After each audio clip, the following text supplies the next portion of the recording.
You know, there's a question that I ask people sometimes.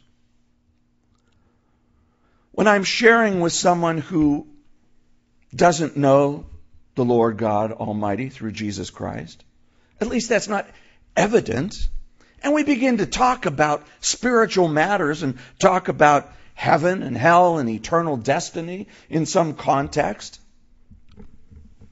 and they believe that, you know, they're on their way to heaven, I ask them this question: why should God let you into heaven? Have you ever asked yourself that question? Have you ever asked that question to somebody else? Well, okay, you think you're going to heaven. Well, why should God let you into heaven? I think it's a legitimate question. You'd hate to get there and knock on the door and say, Lord, I'm here. How come it's locked? How come I can't get in? How come nobody's answering? There's a parable that parallels that concept and that image. The ones who are kept out and can't get in. Why should God let anyone into heaven? And there's a very good, quick, solid, biblical answer. Because of Jesus Christ. But you know how most people answer that question? A lot of people anyway, outside of the faith, do. Because I'm a good person. Because I've done good things. Because I've been a good boy. I've been a good girl. Well, David says, vindicate me, O Lord. And he says two things on why he should be vindicated. He says, I've walked in my integrity. And here again, when I first started reading this, I'm going, Dave, come on. Are you depending upon yourself? I've walked in my integrity. Okay, what does he mean there? What does that word mean? You know, there are a lot of different ways to study the Bible. Did you know that? And one of them is to do word studies. And you don't have to know Greek or have to know Hebrew to be able to do a word study. You do have to have at your resources a concordance, even has a simple interlinear definition of Hebrew and Greek words where you can find the exact word that was used and find out, okay, well, what does that word actually mean? And you can find all sorts of resources online. Go out to the Calvary Chapel Pittsburgh.org website and click on Blue Letter Bible or some of the other resources there, and you can find plenty of resources to tell you. And it's interesting because, you know, this is in a different language. This was written in Hebrew, not English. And so doing a word study to find out, okay, well, what does this word really mean? And I'm not trying to impress you with my knowledge of Hebrew, but I want you to know, what's the sense of this? What does it mean? I've walked in my integrity. And the Hebrew word there actually means perfection. Oh, now we know Dave's in real big trouble. I've walked in my perfection, therefore vindicate me, Lord. I am not praying that prayer. But you see, perfection, the sense of the word perfection in the Hebrew is completeness. This word in this context can also be translated sincerity. I've been sincere, Lord. I am sincere. I've walked in my sincerity. I've been honest. I've been complete before you. You know, we live in a world that is much more concerned with appearances than reality. Have you noticed that? Anybody read anything about Ben Roethlisberger this week? No? Who's that? I know, you're a Dallas fan, so you're excused from knowing Ben. But watch out now that that's been identified in the congregation.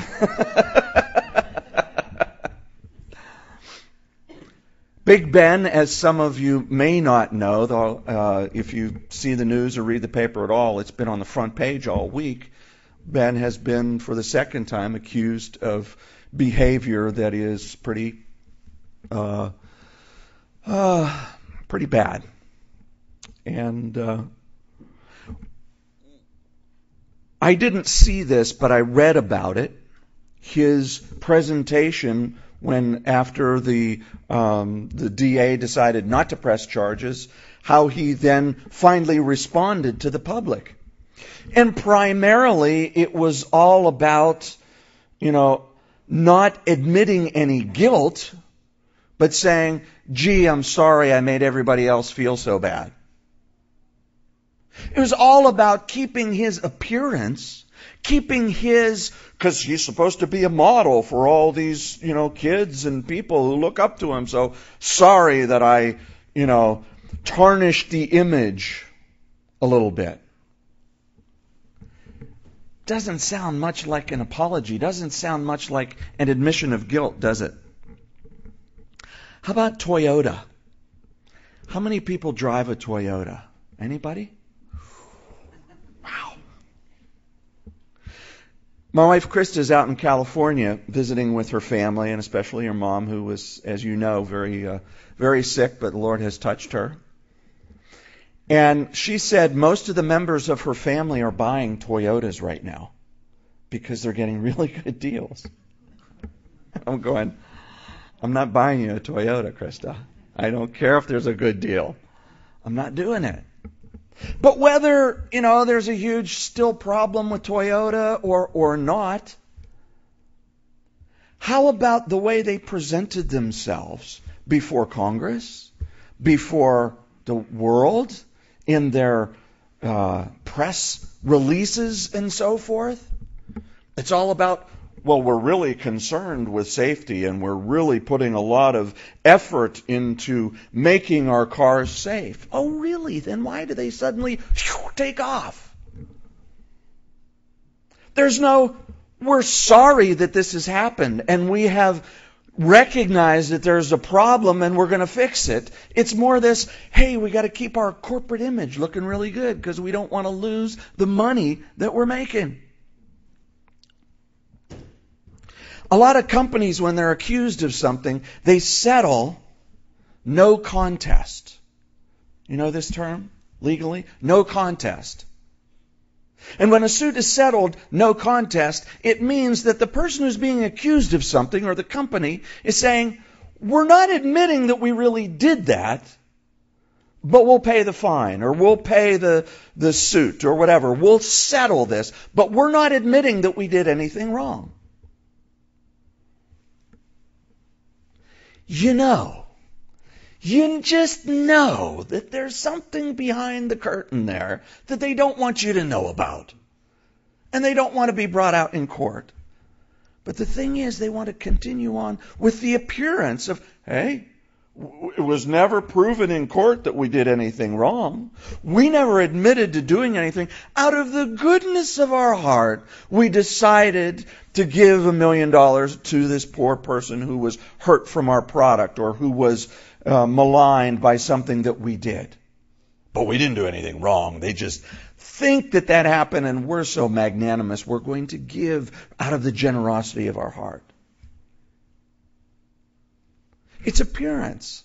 We're worried about appearance more than reality. Hey, I'm pastor of this church. I've got to impress you with my tremendous biblical knowledge and spiritual counsel and purity of mind, heart, and action. And therefore, I must start speaking differently.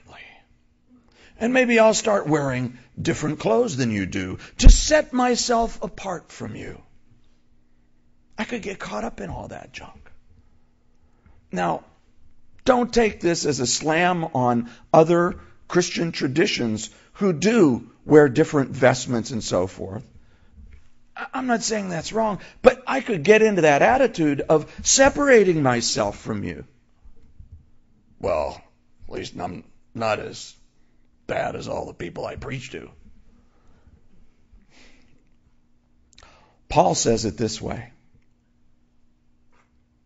He says, Christ came to forgive sinners, of which I am the chief. Not the chief in being the best, but the chief sinner.